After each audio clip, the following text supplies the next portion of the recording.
오늘 말씀은 성경에 대한 어떤 진리의 선포라기보다는 그것들을 좀 지켜나가기 위한 성경적인 우리 생활에 대한 권면으로 받아주시면 좋을 것 같습니다.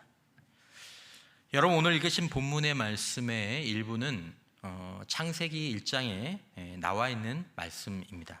창세기 1장 22절 이하에 여호와 하나님이 아담에게서 취하신 그 갈빗대로 여자를 만드시고 그를 아담에게로 이끌어 오시니 아담이 이르되 이는 내 뼈 중에 뼈요 살 중에 살이라.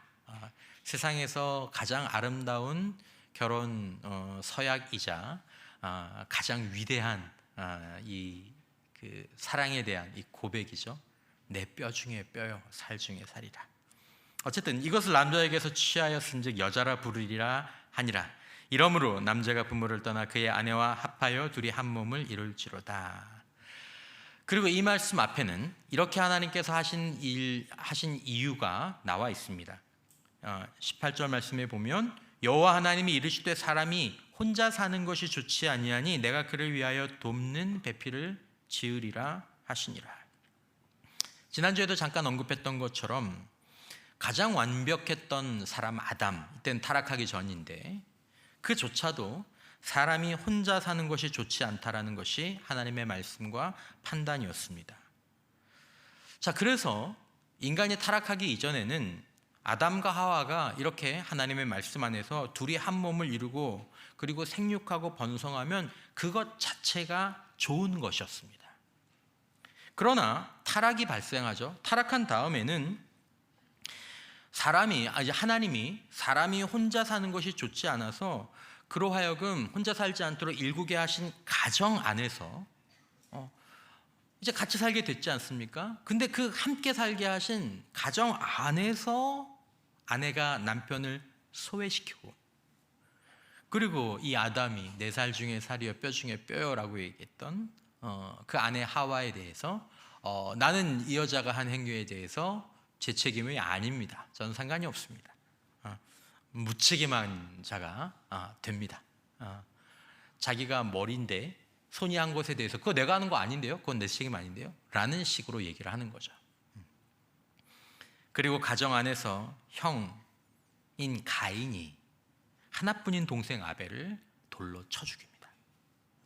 이것은 인간이 하나님을 떠난 이후에 하나님과의 관계가 끊어진 이후에 인간이 하나님과의 관계에서 혼자가 된 다음에 인간의 첫 가정에서 일어난 일입니다. 이 잘 알려진 김창옥 씨가 강사가 그 강연 중에 이런 얘기를 하더라고요. 이렇게 질문해요. 여러분, 인간이 언제 외로운 줄 아세요? 여러분, 언제 여러분 외로우십니까? 인간이 언제 외로운 줄 아세요? 혼자 있을 때가 아니에요. 혼자 있을 때가 아니라는 거죠. 혼자 있을 때 외로운 게 아니라 정말 외로울 때는 뭐냐면 결혼했는데 외로울 때 진짜 외로움을 느끼는 거거든요. 이렇게 얘기하더라고요. 반진리예요. 그렇지 않아요? 그럼 혼자 있는 것도 외롭지, 혼자 사는 것도 외롭지. 근데 외로움이 가슴에 확 사무치는 때는 결혼했는데 사랑하는 사람과 함께 있는데 그때 외로운 게 그냥 가슴에 확 사무치는 거죠. 인간이 혼자 사는 것이 좋지 않다. 이것은 우리의 마음에 품고 살아야 될 정말 중요한 말씀입니다. 그래. 그게 하나님의 말씀이라면 그래, 내가 어떻게든지 결혼을 해서 가정을 일구면 나는 혼자 살지 않고 같이 사는 인생이 되겠지. 아니, 함께 사는, 나는 이제 함께 사는구나, 그런 인생이 되겠지. 아니라는 거예요. 결혼을 하고 더 외로워지는 사람이 많습니다. 제법 됩니다. 많다라고까지 얘기할지는 모르겠지만은 이게 제법 됩니다.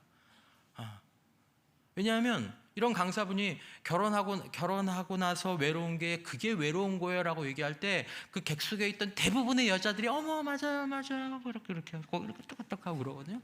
분명히 많다는 얘기예요. 무슨 소리야 이렇게 얘기하지 않고 막 격하게 고개를 끄덕이고 보면 그런 사람이 좀 있다는 거죠. 부모가 있고 형제 자매가 있는데 그 속에서 외로움에 떨다 못해 괴로워 죽을 것 같은 그런 사람들, 그런 인생이 있죠. 제법 많아요. 하나님은 사람이 혼자 사는 것이 좋지 못하다고 말씀하시면서 육신의 가정을 주시고 또 하나의 가정, 영적인 가정을 주십니다. 그리고 그것을 우리는 교회 공동체라고 얘기합니다. 교회는 건물이 아닙니다. 교회는 그리스도 안에서 한 믿음을, 예수 그리스도에 대한 믿음을 고백하고 나누는 공동체를 그걸 교회라고 얘기합니다. 이건 교회 건물이고, 육신의 가정에서는 육신의 안정과 또 성장을 도모하고, 영적인 가정에서는 영혼의 안정과 성장을 추구하는 그런 이렇게 일이 분리된 공동체, 이 가정이 아닙니다. 육신의 가족과 영적인 가족은 사실 둘 다 모두, 물론 정도의 차이는 어느 정도 있지만 육신과 영적인 필요를 함께 채우고 돌보는 공동체입니다. 왜냐하면 인간은 영혼, 육을 가지고 있기 때문에 이것들이 이렇게 공급받고 체험받지 않으면 불균형한 삶을 살아갈 수밖에 없기 때문이죠. 육신의 가정, 영적인 가정은 모두 다 하나님이 혼자 사는 것이 좋지 않은 인간이 너 혼자 살면 안 돼, 그러면서 함께 살아가면서 생존하고 성장하고 행복해지도록 주신 하나님의 선물과 같은 기관이자 하나님의 사람들에게 주신 유일한 두 가지 조직입니다. 하나님은 정당과 정치기관에 대해서 말씀하지 않으셨습니다. 하나님이 우리에게 주신 유일한 조직 두 가지는 하나는 가정이고 또 하나는 교회, 두 가지밖에 없습니다. 신적 기관이라고 얘기할 수 있죠. 에베소서 말씀은 이런 진리들을 이렇게 표현합니다. 그러므로 이제부터 너희는 외인도 아니요 나그네도 아니요 오직 성도들과 동일한 시민이요 하나님의 권속이라. 이 권속이라는 말은 하나님의 가족이라는 뜻이죠. 너희는 사도들과 선지자들의 터 위에서 세우심을 입은 자라. 그리스도 예수께서 친히 모퉁이 돌이 되셨느니라. 그의 안에서 건물마다 서로 연결하여 함께 살아가야 된다는 거죠. 주 안에서 성전이 되어가고 너희도 성령 안에서 하나님이 거하실 처소가 되기 위하여 그리스도 예수 안에서 홀로 지어져 가느니라. 함께 지어져 가느니라. 혼자서는 지어져 갈 수 없다라는 것입니다. 서로 떨어지면 생존할 수 없는 그런 건물, 그리고 고린도전서 말씀에는 서로 떨어지면 생존할 수 없는 그런 몸으로 하나님의 가정인 교회를, 영적인 가정인 교회를 묘사하고 있습니다. 그런데 첫 가정에서, 아담의 가정에서 함께 살아가는 그 삶의 파괴가 일어났던 것처럼, 아니 하나님께서 함께 살라고 가정을 일구게 하셨는데 거기서 함께 사는 것이 부서지기 시작하는 거죠. 물론 그 원인을 우리가 얘기할 수 있지만, 그랬던 것처럼 영적인 가정인 교회 역시 그 첫 시작이라고 말할 수 있는 예루살렘 교회 공동체 속에서 살아가는데 함께 살아가는 좋은 일만 있었던 것이 아니라는 것입니다. 예루살렘 교회, 그 초대교회라고 얘기하는 우리의 교회 모델이 되는 그 교회에서 영적인 가족이 함께 살아가는 것이 훼손되는 일들이 발생하는 것이 몇십 년 지나서 몇 세대 지나서 그래서 일어난 것이 아닙니다. 거의 동시적으로 일어났습니다. 얼마나 아름다운 모습이 있었는지 모릅니다. 가족 같은 사도행전 4장 32절 이하에 믿는 무리가 한 마음과 한 뜻이 되어 모든 물건을 서로 통용하고 자기 재물을 조금이라도 자기 것이라 하는 이가 하나도 없더라. 얼마나 놀라운 일입니까? 사도들이 큰 권능으로 주 예수의 부활을 증언하니 무리가 큰 은혜를 받아 그 중에 가난한 사람이 없으니 이는 밭과 집 있는 자는 팔아 그 판 것의 값을 가져다가 사도들의 발 앞에 두매 그들의 각 사람의 필요를 따라 나누어 줍니다. 얼마나 안정적인 공동체입니까? 아주 좋은 모습이죠. 서로를 지키고 서로를 보호해주고. 사도행전 이 앞장들에는 육신의 피가 한 방울도 섞이지 않은 사람들이 예수의 피를 믿음으로 공유하면서 육신의 나눔을 넘어 영혼의 교제를 나누며 함께 살아가는 아름다움을 보여주며 함께 살아가는 힘과 능력들이 어떤 것인지를 보여주는 모습이 나옵니다. 야, 이렇게 살면 천국이 따로 없겠다. 사실 그러라고 영적인 가정을 주신 거고 그러라고 육신의 가정을 주신 거거든요. 그런데 이 35절 바로 다음 절부터 5장 1절에 한 사건이 등장합니다. 불미스러운 사건이고 충격적인 사건이죠. 굳이 이렇게 아름답지 못한 사건이 바로 이 아름다운 이야기 뒤에 남겨주는 이유는 이것은 사도행전의 기록이 진실한 기록이라는 하나의 반증이기도 합니다. 성경의 기록들은 굉장히 진실한 특성을 가지고 있죠. 뭘 감추고 뭘 미워하고 잘 그러지 않습니다. 그렇다고 뭐 고발하는 것은 아니지만 담담하게 이 진실을, 현실을 드러내는 기록이 성경의 기록이죠. 36절 이하에 구브로에서 난 레위족 사람이 있으니 이름은 요셉이라 사도들이 일컬어 바나바라, 번역하면 위로의 아들이라 하니, 유명한 사람이죠. 바나바, 사울을 바울 되게 하는데 귀한 동역자가 되었던 이 바나바. 너무 이제 위로를 잘하니까 교회 사도들이 별명을 붙여준 거죠. 너는 그냥 위로의 아들이라고 해라. 넌 정말 위로 잘한다. 그가 밭이 있었는데 팔아서 그 값을 가지고 사도들의 발 앞에 두니라. 이거 가난한 분들에게 좀 나눠주세요. 그랬더니 아나니아라는 사람이 그의 아내 삽비라와 더불어 소유를 팔았습니다. 그런데 그 값 가운데에서 얼마를 감추고 얼마만 가져다가 사도들의 발 앞에 두죠. 문제는 이 부부가 그 판 것 가운데 일부는 감추고 일부만 가지고 왔다, 이것이 문제가 아니라 이거 내가 판 거 다예요 라고 얘기하면서 거짓말을 넘어서 무엇인가 잘못된 것에 초점을 두었다라는 것입니다. 왜 그랬을까요? 아나니아와 삽비라가 왜 그랬을까요?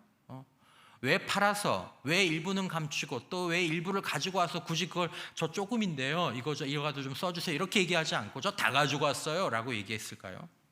이 부분은 가난한 자들을 위해 나누고 싶어서 온 것이 아니라 바나바처럼 보이고 싶었던 것입니다. 영적인 생활에서 무엇을 하느냐도 중요하지만 사실은 영적인 생활에서 중요한 것은 왜 하느냐라는 것입니다. 사람은 무엇을 보지만 하나님은 동기를 보시는 거죠.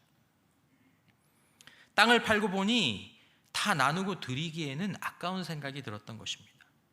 하지만 사람들에게 좀 나를 드러내고 싶은 마음들은 또 있고, 그러니까 일부는 감추고 다 드리는 것처럼 드러내고 싶었던 것입니다.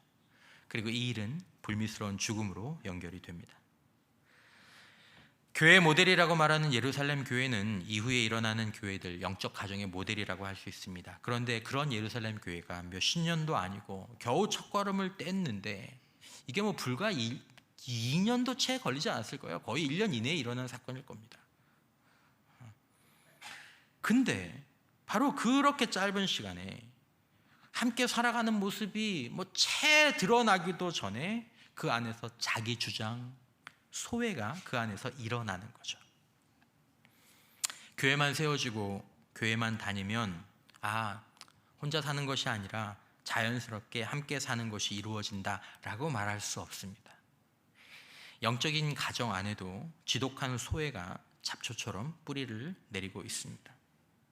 함께 살아야 될 가정에서 함께 살려고 가정을 일구었는데 그 안에서 지독한 소외와 외로움이 사람을 위협하고 사람을 서서히 말려 죽이는 일들이 육신의 가정 가운데 있죠.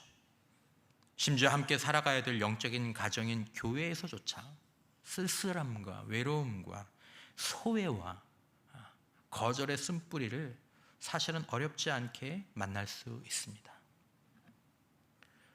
그렇다면 이제 가정과 교회는 더 이상 혼자 살아가는 삶의 위험이나 절망을 막고 함께 살아가는 삶의 그 아름다움과 능력을 보존하고 드러내는 역할을 더 이상 감당할 수 없는가?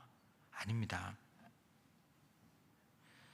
단지 우리가 기억해야 될 것은 가정과 교회를 일구고 거기에 참여한다고 해서 저절로 혼자 사는 삶이 함께 사는 삶으로 변화되는 것은 아니란 뜻입니다.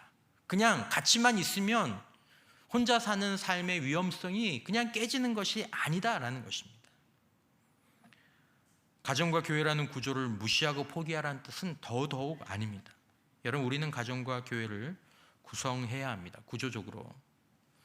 하지만 더 나아가서 구성하는 데 그치는 것이 아니라 이 타락한 우리의 내면과 이 환경 가운데 우리가 기억해야 될 것은 어떻게 가정생활을 하고 어떻게 교회 생활을 해야 되는지에 대한 그 이후로 하나님께서 주신 교훈을 묵상하고 배우고 성경적인 가정생활, 성경적인 교회생활, 그리고 가정생활과 교회생활에 대해서 하나님께서 주시는 교훈을 진지하게 받아서 적용해야 한다는 것입니다. 그렇지 않으면 가정에서 가장 지독한 소외가, 교회에서 가장 심각한 소외가 때로 발생할 수도 있다라는 거죠. 여러분, 우리는 기억해야 합니다. 혼자 사는 삶은 좋지 않습니다. 하나님이 말씀하신 좋지 않다라는 하나님의 말씀은 결코 가벼운 경고가 아닙니다. 우리는 이 말을 가벼운 경고로 사용하죠. 야, 그거 뭐 안 좋은 것 같아. 이건 우리가 그렇게 심각한 표현으로 사용하지 않습니다. 그러나 하나님이 좋지 않다라고 말씀하시는 것은 우리에게는 대단히 심각한 표현입니다. 혼자 사는 삶이 좋지 않다라는 것은 불행하다라는 뜻이고, 혼자 사는 삶이 좋지 않다라는 것은 인간다운 삶을 살지 못한다는 뜻이고, 혼자 사는 삶은 하나님께서 우리에게 주시고자 하시는 축복, 우리를 통해 이루고자 하시는 일들을 누리고 이룰 수 없다라는 그런 뜻입니다. 그렇다고 그저 결혼하고 아이만 낳으면 되는 것이 아닙니다. 그저 교회에 빠지지 않고 나오면 되는 것이 아닙니다. 오늘 본문은 가정생활에 대한 본문이지만 이것은 동시에 교회 생활, 그리고 영적인 가족 사이에서도 그대로 적용되는 몇 가지 원칙을 담고 있습니다. 굉장히 잘하는 말씀이죠. 그런데 또 적용이 또 잘 안 된다고 느껴지는 말씀입니다. 매번 가정의 달마다 한 번씩 보는 말씀이기도 하지 않습니까? 33절 이하에 그러나 너희도 각각 자기 아내 사랑하기를 자신같이 하고, 아내도 자기 남편을 존경하라. 자녀들아, 주 안에서 너희 부모에게 순종하라. 이것이 옳으니라. 이렇게 되면 좋겠는데, 남편은 안 변하고 아내도 안 변하고 아이들도 그대로인 것 같고, 가정을 일구는 것을 넘어서 가정을 구성하는 가족 사이에, 좀 더 나가면 관계 사이에 지켜야 될 이 태도가 세 단어로 나옵니다. 사랑, 존경, 순종, 또 다르게는 온유함, 이렇게도 말씀드릴 수 있습니다. 이 사랑, 존경, 순종, 여기에는 이렇게 앞에 좀 생략된 한정하는 문구가 있습니다. 어떤 사랑이냐, 어떤 존경이냐, 어떤 순종이냐. 여기서 말하는 사랑은 그리스도께서 교회를 사랑하듯 사랑하는 것이고, 여기서 나오는 존경은 교회가 그리스도께 하듯 존경하는 것이며, 여기 나오는 순종은 우리 주님이 아버지께 하듯이 순종하는 것입니다.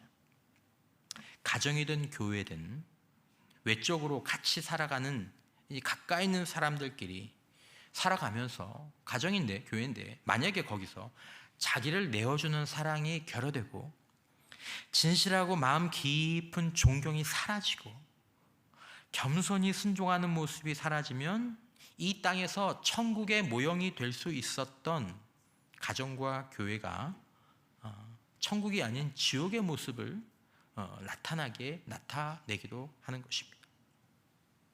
어쩌면 차라리 가정이 없었던 것이 더 좋았을 삶, 차라리 교회에 소속되지 않았으면 덜 아팠을 그런 삶들을 살게 되는 것입니다. 여러분, 오늘날 우리들은 혼자 사는 삶의 고통을 겪습니다. 혼자 사는 삶의 고통, 외로움의 고통, 소외의 고통, 이것은 좋지 못하다라는 말로는 그 부족할 만큼 굉장히 심각하고 무서운 그런 외로움의 결과입니다. 근데 여러분, 그런 결과가 나타나는 이유가 학생들을 때때로 상담하거나 성도들을 상담하거나 청소년들을 상담하거나 청소년을 상담하거나 그 외로움의 결과가 나타나는 이유가 가정이 없어서가 아니에요. 교회가 없어서가 아니에요. 가정이 가정답지 않아서, 교회가 교회답지 않아서, 교회가 영적인 가정답지 않아서 거기서 일어나는 일들이에요. 그러니까 가정이 가정답지 못하니까 가정을 피하게 되는 거예요. 가정이 점점 소멸되면서 더욱더 가정이 가정답지 못하게 되는 거죠. 교회가 교회답지 못하기 때문에 영적 가정인 교회가 점점 줄어들고 소멸되기 시작하는 거죠. 가정을 일구는 것이 중요합니다. 교회에 초대하는 것도 중요합니다. 그러나 먼저 항상 중요한 것은 그 가정이 사랑과 존경과 순종 속에서 가정다움을 유지해야 되는 것이고, 교회가 사랑과 존경과 순종 속에서 영적인 가정다움을 드러내야 한다는 것입니다. 그렇지 않으면 가정의 의미가 없습니다. 그렇지 않으면 교회의 의미가 없습니다. 오히려 그것들은 더 큰 불행의 원인으로 작용할 수도 있는 거죠. 왜냐하면 옆에 두고 괴롭히니까. 옆에 두고 괴롭히니까. 모든 가정, 모든 교회의 구성원들은 모두가 다 사랑하고 존경하며 순종하는 그런 관계를 원합니다. 근데 채워지지 않을 때가 많죠. 현실 속에서 그게 안 돼서 마치 같이 사는 고슴도치처럼, 때로 함께 사는 것이 혼자 사는 것보다, 왜냐하면 고슴도치가 둘이 같이 살아보세요. 막 둘이 더 가까이 막 붙어보세요. 그러면 서로를 찌르니까. 차라리 이 고슴도치들은 혼자 사는 게 편하잖아요. 더 괴로운 시간들을 보내게 되는 거죠. 천국을 소망하면서 일군 가정에서, 교회에서 지옥을 미리 맛보는 그런 곳들로 변화되게 되는 거죠. 무서운 일이죠. 그럼 우리는 그냥 포기하고 혼자 살아가야 하나? 혼자 사는 건 좋지 않습니다. 우리는 하나님 안에서 하나님과 함께, 가정에서 함께 살아가야 하고, 또 영적인 가정인 교회에서 함께 살아가야 합니다. 그러면 무엇을 시작해야 할까? 적어도 무엇을 놓치면 안 될까? 오늘 이야기를 좀 드리고 싶습니다. 무엇부터 시작해야 하나? 이건 놓치지 않아야 한다는 거예요. 부부 사이에서, 가정에서 또는 교회에서 두 종류의 사람이 있습니다. 같이 살아요. 하지만 혼자 사는 사람이 있고, 같이 살면서 혼자 살지 않고 함께 사는 사람이 있습니다. 같이 살면서 함께 사는 것을 누리고 그 사람 때문에 같이 사는 것이 촉진되는 사람이 있습니다. 그런 남편, 그런 아버지, 그런 아내, 그런 어머니가 있죠. 하지만 그가 남편으로, 아버지로 있으면서, 남편과 아버지는 특별히 머리이기 때문에 이 사실에 대해서 절대 좀 자유할 수 없습니다. 제가 5월에 한 번씩 말씀드리는 말씀이지만, 아담과 하와가 타락했을 때 하와가 선악과를 먹고 남편 아담에게 줬는데, 하나님께서 이 문제를 물으실 때 누구를 부르십니까? 아담, 너 나와. 죄가 왜요? 하와가 그랬는데, 네가 머리잖아. 이 가정에 대한 책임은 내가 너에게 준 거잖아. 손이 그런 거지. 그게 무슨 말이야? 네가 머리잖아. 발이 그런 건데 무슨 말이야? 네가 머리잖아. 여기서 일어나는 일들은 네 책임이야. 하나님 그렇게 말씀하시죠. 죄송합니다. 저도 같은 남자로서 부담을 드려서. 어쨌든 같이 살면서 함께 사는데 위협을 초래하는 사람이 있습니다. 같이 살면서 함께 사는 것에 가장 자주 위협이 되는 요소가 하나 있습니다. 여러분 뭐라고 생각합니까? 제가 이걸 한 달 전부터 계속 이 단어가 제 마음 가운데 사실 훅 들어와 버렸습니다. 그게 뭐냐면 말투의 문제입니다. 무엇이요? 말투. 같이 있으면서 함께 잘 사는 사람, 하지만 같이 있는데 스스로 소외되고 사람을 소외시키는 사람들이 이 둘 사이가 결정적으로 다른 것 중에 하나가 뭐가 다르냐 하면 말투가 다릅니다. 어떻게 생각하세요, 여러분? 여러분 혹시 교회 오면서 오늘 싸우고 오신 분은 없을 줄 믿습니다. 지난 주간에 혹시 부부관계에 좀 이렇게 아니면 교우관계 가운데 불편하셨던 일들이 있으셨는지 모르겠습니다. 다 맞을지는 모르겠지만 혹시 그 서먹함이 발생한 이유, 그 갈등이 발생한 이유의 시작은 말투 때문이 아니었나요? 말투. 꼭 그런 식으로 말해야 했어? 그렇게밖에 말할 수 없어? 함께 잘 사는 사람과 함께 살기 힘든 사람의 가장 큰 차이, 가장 결정적인 차이 중에 하나가 말씀드린 것처럼 말투가 다른 문제입니다. 말투의 문제입니다. 말투는 말 그대로 좀 더 들어가면 사실은 형식과 내용은 분리될 수는 없지만, 그래도 말투는 말 그대로 말의 내용이 아니라 말을 담는 포장지입니다. 말을 싸는 포장지죠. 함께 살아가는 부부와 가정, 교회에서 크고 작은 갈등이 초래될 때 말의 내용이 문제가 되기도 하지만 사실은 그 불씨는 가만히 보면 말투인 것 같습니다. 말투. 남편, 아버지의 말투 때문에 수십 년 상처를 받는 아내와 자녀들이 있습니다. 많아요. 아내와 어머니의 말투 때문에 자존심에 상처를 받는 남편, 아이들이 있습니다. 오래도록 교회에서 생활했어요. 심지어 많은 봉사도 하세요. 그런데 주변 사람들은 그와 함께하는 것이 불편합니다. 그와 함께하고 싶어하지 않습니다. 자꾸 그를 피합니다. 그런 분들의 공통점이 뭔지 아십니까? 말투가 나쁩니다. 말투가 나빠요. 말투가 나쁘다는 것은 그의 말에 사랑이 없고 존중이 없고 존경이 없고 온유함이 없고 그 말투에 믿음이 없고 감사가 없다라는 것입니다. 그런 분들이, 그런 우리들이 잘 하는 말이 뭐죠? 내 말이 틀려? 내 말이 틀렸어? 말은 맞습니다. 하지만 말투는 틀렸습니다. 말은 맞는데 말투가 틀리면 말은 반드시 문제를 일으킵니다. 만약에 우리가 이것을 인정할 수 있다면 하나님 제 말투에 문제가 있었습니다. 그럴 수만 있다면 말투는 조금의 노력으로 조금만 기도하고 조금만 관심을 가지면 바꿀 수 있습니다. 제법 빨리 바꿀 수 있습니다. 만약에 그래서 말투를 조금이라도 바꾼다면 여러분 정말 행복해지실 겁니다. 머리가 되는 아버지의 말투가 바뀌는 건 가정의 운명이 바뀌는 것입니다. 남편과 아버지의 말투는 식구들의 운명을 좌우합니다. 남편들은 꼭 이걸 기억하셔야 합니다. 그렇다고 어머니의 말투는 별 상관이 없다는 것은 아닙니다. 어머니의 잔소리도 자주 맞다 보면 무섭습니다. 성숙한 사람과 미성숙한 사람은 말의 내용도 분명히 차이가 납니다. 말의 내용도 중요하죠. 말의 내용도 변화되어야 하죠. 하지만 지금 관계 속에서 일어나는 일들, 일어나서는 안 되는 그런 일들의 시작점들은 대부분 말에서 시작하지만 그 말이란 것이 결정적으로 말의 내용이 문제가 아니라 말투가 문제라는 거죠.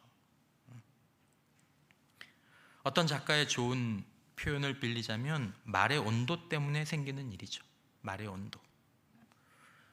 제 기억으로는 지난 한 주 동안이었을 거예요. 오늘 아침에도 또 그런 뉴스를 봤는데 최근에 여러분 그런 뉴스 보신 적 있지 않습니까? 대낮에 아는 사람인데 길가에서 사람이 흉기로 그냥 길가에서 대로변에서 법원 앞에서 사람을 찔렀어요. 노래방에서 아는 사람 만났는데 평소에 알던 사람이 흉기로 찔렀어요. 두 사건 모두 다 피해자가 사망했고 가해자는 당연히 살인 혐의로 체포되었습니다.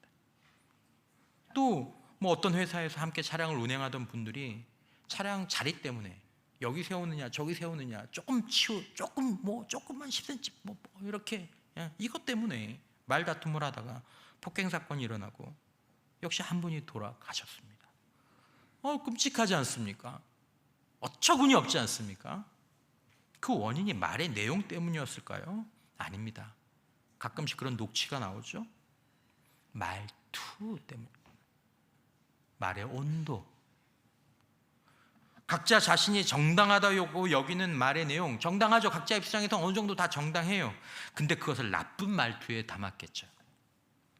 말투, 말의 포장지가 불이 되고 얼음이 되면서 말투가 마음의 주먹이 되고 말투가 마음의 흉기가 되면서 결국 아는 사람이 함께 살아가야 될 사람이 가인과 아벨처럼 실제로 죽이고 죽는 그런 관계, 그리고 결국은 자기도 죽는 그런 관계가 되는 거죠.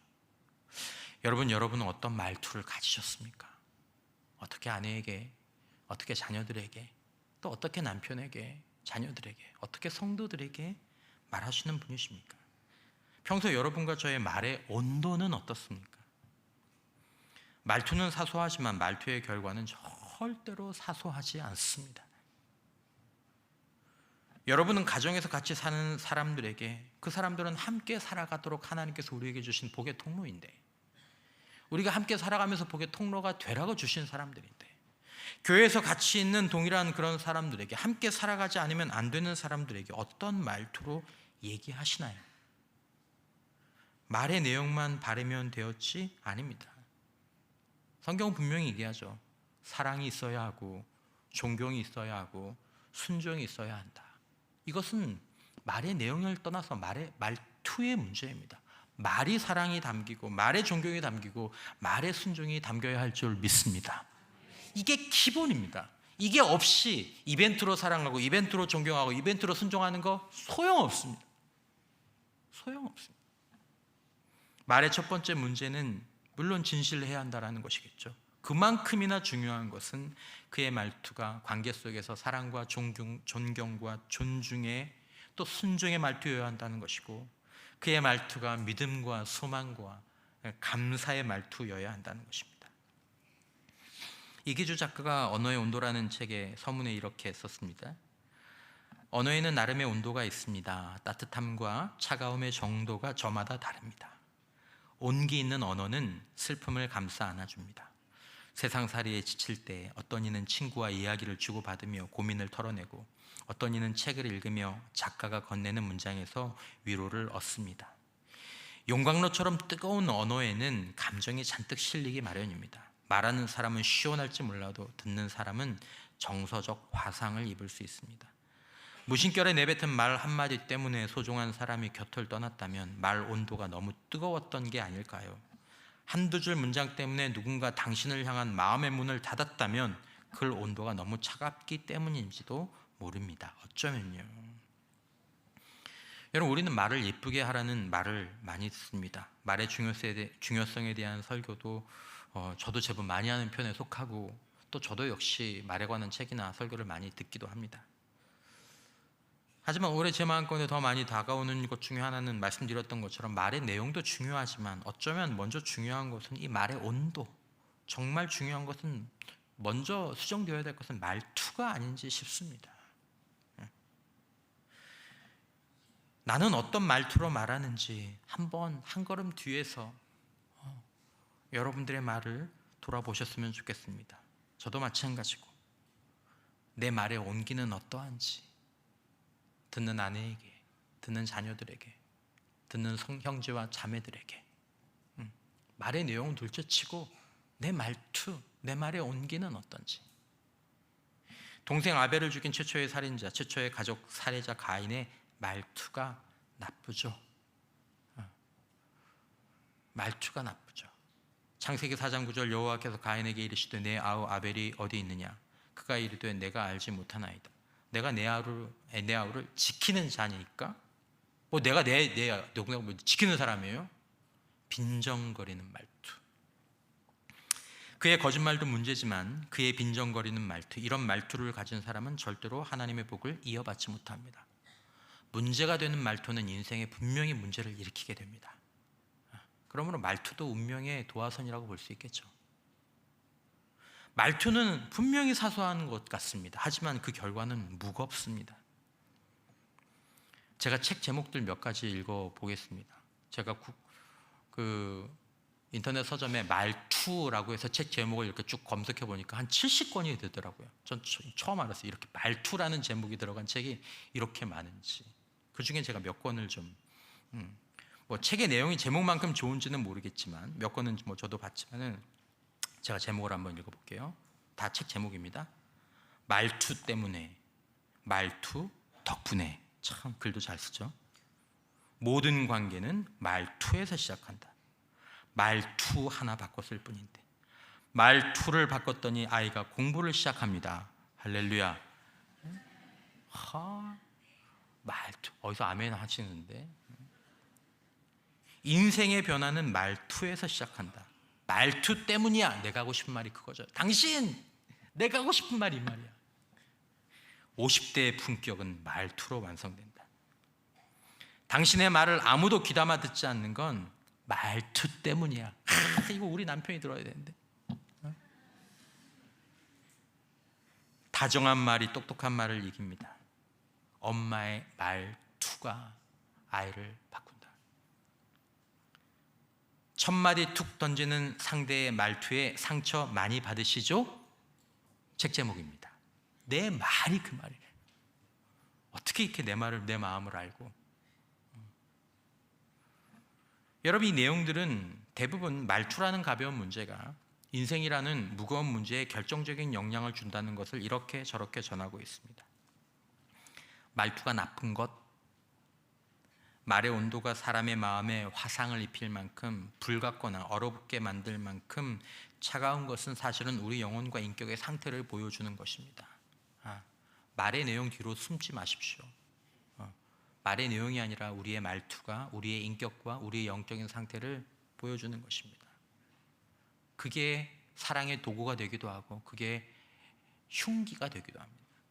만일 우리가 겸손하게 우리 자신을 위해서라도 가인같이 되면 안 되잖아요.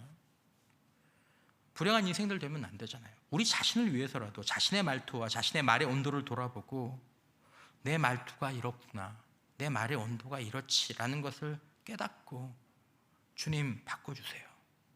주님의 말투로, 주님의 그 따뜻한 말의 온기로 가정에서, 교회에서 같이 사는 사람들에게 말투를 바꾸어 말하기 시작하면 말의 내용은 비록 조금 느낄 수 있어도 우리 말투에 사랑이 담기고 존경이 담기고 순종이 담기고 우리 말투에 믿음이 담기고 소망이 담기고 감사가 담기면 말이 결정적으로 영향을 받는 그것, 관계가 회복되기 시작한다는 것입니다. 하나님과 우리 사이에, 나와 나 자신 사이에, 우리가 함께 살아가는 사람들 사이에서 관계가 회복되고 새로워지는 것을 분명히 경험하게 될 겁니다. 말투. 혼자 살던 사람이 점차 함께 살아가는 삶을 맛보게 될 것입니다. 말투 하나 바꿨을 뿐인데. 말투를 바꾸고 말의 온도를 생각하는 것은 하나님을 사랑하고 나를 사랑하고 이웃을 사랑하는 매우 중요한 한 가지 방식입니다. 제가 책의 내용은 장담하지 못하겠지만 책 제목 2가지로 말씀을 마무리하려고 합니다. 한 번만 따라서 해주시겠습니까? 나를 바꿀 수 없다면 말투를 바꿔라. 딱 1년만 뭘 바꿔보자? 우리의 말투, 우리의 말의 온도 속에 사랑과 존경과 순종과 믿음과 소망과 감사, 그냥 좋은 느낌, 그것만 담기면 됩니다. 그걸 깨닫고 기도하면 담을 수 있습니다. 우리의 말투와 우리 말의 온도를 조용히 돌아보고 기도의 제목으로 하나님 앞에 가져오면 변화시켜 주실 것입니다. 이 사소한 변화는 사람들이 진작에 통찰한 것처럼 우리 인생의 관계를 변화시킬 수 있는 계기가 될 수 있습니다. 우리 신도복음 온 가족이 아름다운 말투, 따뜻한 말의 온도를 지니고 단순히 같이 사는 것을 넘어서 진정으로 함께 사는 그 좋은 삶을 누리는 육신의 가족, 영적인 가족들이 되시기를 간절히 축원합니다.